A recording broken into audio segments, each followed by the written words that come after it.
नमः शिवाय। आइए बहनों, चलिए शिव पुराण का दूसरा अध्याय सुनिए। चंचला की प्रार्थना से ब्राह्मण का उसे पूरा शिव पुराण सुनाना और समय अनुसार शरीर छोड़कर शिवलोक में जा चंचला का पार्वती जी की सखी एवं सुखी होना। ब्राह्मण बोले, नारी सौभाग्य की बात है कि भगवान शंकर की कृपा से शिव पुराण की इस वैराग्य युक्त कथा को सुनकर तुम्हें समय पर चेत हो गया है। ब्राह्मण पत्नी, तुम डरो मत, भगवान शिव की शरण में जाओ। शिव की कृपा से सारा पाप तत्काल नष्ट हो जाता है। मैं तुमसे भगवान शिव की कीर्तिक कथा से युक्त उस परम वस्तु का वर्णन करूंगा जिससे तुम्हें सदा सुख देने वाली उत्तम गति प्राप्त होगी। शिव की उत्तम कथा सुनने से ही तुम्हारी बुद्धि एवं तरह पश्चाताप से युक्त एवं शुद्ध हो जाएगी। साथ ही तुम्हारे मन में विषयों के प्रति वैराग हो गया है। पश्चाताप ही पाप करने वाले पापियों के लिए सबसे बड़ा प्रायश्चित है। सत्पुरुषों ने सबके लिए पश्चाताप को ही समस्त पापों का शोधक बताया है। पश्चाताप से ही पापों की शुद्धि होती है। जो पश्चाताप करते हैं वही वास्तव में पापों का प्रायश्चित करता है, क्योंकि सत्पुरुषों ने समस्त पापों की शुद्धि के लिए जैसे प्रायश्चित का उपदेश दिया है, उस सब पश्चाताप से संपन्न हो जाता है। जो पुरुष विधि पूर्वक प्रायश्चित करके निर्भय हो जाता है पर अपने कुकर्म के लिए पश्चाताप नहीं करता, उसे प्रातः उत्तम गति नहीं प्राप्त होती। परंतु जिसे अपने कुकृत्य पर हार्दिक पश्चाताप होता है वह अवश्य उत्तम गति का भागी होता है, इसमें संशय नहीं है। इस शिव पुराण की कथा सुनने से जैसी चित्त शुद्धि होती है वैसी दूसरी उपायों से नहीं होती है। जैसे दर्पण साफ करने पर निर्मल हो जाता है, उसी प्रकार इस शिव पुराण की कथा से चित्त अत्यंत शुद्ध हो जाता है, इसमें संशय नहीं है। मनुष्यों के शुद्ध चित्त में जगदम्बा पार्वती सहित भगवान शिव विराजमान रहते हैं। इससे ये विशुद्धता पुरुष श्री स्वामी सदाशिव के पद को प्राप्त होता है। इस उत्तम कथा का श्रवण समस्त मनुष्यों के लिए कल्याण का बीज है। यथोचित शास्त्रोक्त मार्ग से इसकी आराधना अथवा सेवा करनी चाहिए।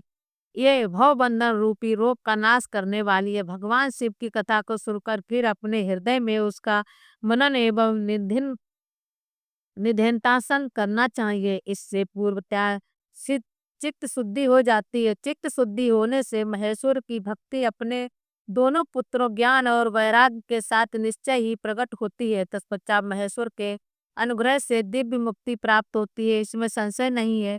जो मुक्ति के वंचित है उसे पशु समझना चाहिए, क्योंकि उसका चित्त माया के बंधनों में आसक्त है। वह निश्चय ही संसार बंधन से मुक्त नहीं हो पाता। ब्राह्मण पत्नी, इसलिए तुम विषयों से मन को हटा लो और भक्ति भाव से भगवान शंकर की इस परम पावन कथा को सुनो। परमात्मा शंकर की इस कथा को सुनने से तुम्हारे चित्त की शुद्धि होगी और उसमें तुम्हें मोक्ष की प्राप्ति हो जाएगी। जो निर्मल चित्त से भगवान शिव के चरणाबिंदों का चिंतन करता है उसकी एक ही जन्म में मुक्ति हो जाती है, ये मैं तुमसे सत्य कहता हूँ। सूत जी कहते हैं, सौनक, इतना कहकर वे श्रेष्ठ शिव भक्त ब्राह्मण चुप हो गए। उनका हृदय करुणा से अर्ध हो गया। वे शुद्धि चित्त महात्मा भगवान शिव के ध्यान में मग्न हो गए। तदंतर बिंदु की पत्नी चंचला मन ही मन प्रसन्न हो उठी। ब्राह्मण का उक्त उपदेश सुनकर उसके नेत्रों में आनंद के आंसू छलक आए थे। वह ब्राह्मण पत्नी चंचला हर्ष भरे हृदय से उन श्रेष्ठ ब्राह्मणों के दोनों चरणों में गिर पड़ी और हाथ जोड़कर बोली, मैं कृतार्थ हो गई। तत्पश्चात उठकर वैराग्य युक्त उत्तम बुद्धि वाली वो स्त्री जो अपने पापों के कारण आंतिक थी, उन महान शिव भक्त ब्राह्मणों से हाथ जोड़कर गदगद वाणी में बोली। चंचला ने कहा, ब्राह्मण, शिव भक्तों में श्रेष्ठ स्वामी आप धन्य हैं, परमात्मदर्शी हैं और सदा परोपकारों में लगे रहते हैं, इसलिए श्रेष्ठ साधु पुरुषों से प्रशंसा के योग्य हैं। साधु, मैं नरक में समुद्र में गिर रही हूँ, आप मेरे उद्धार कीजिए, उद्धार कीजिए। पौराणिक अर्थ तत्व से संपन्न जिस सुंदर शिव पुराण की कथा को सुनकर मेरे मन में संपूर्ण विषयों में वैराग उत्पन्न हो गया, उसी इस शिव पुराण को सुनने के लिए इस समय मेरे मन में बड़ी श्रद्धा हो रही है।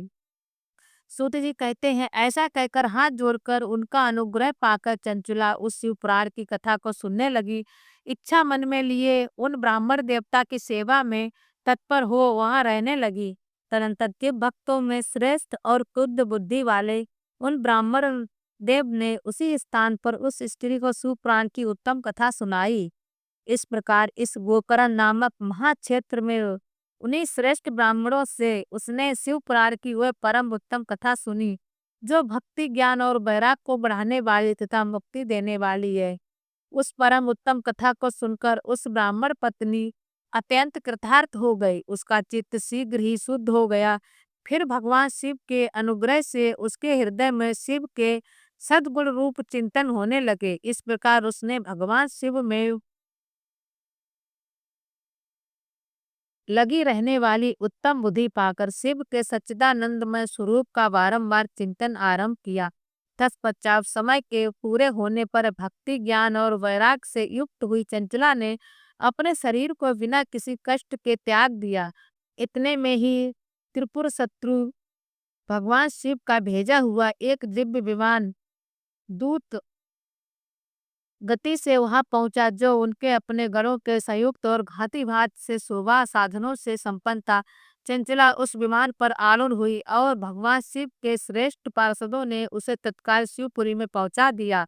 उसके सारे मल धुल गए। वह दिव्य रूप धारणी दिव्यांगना हो गई थी।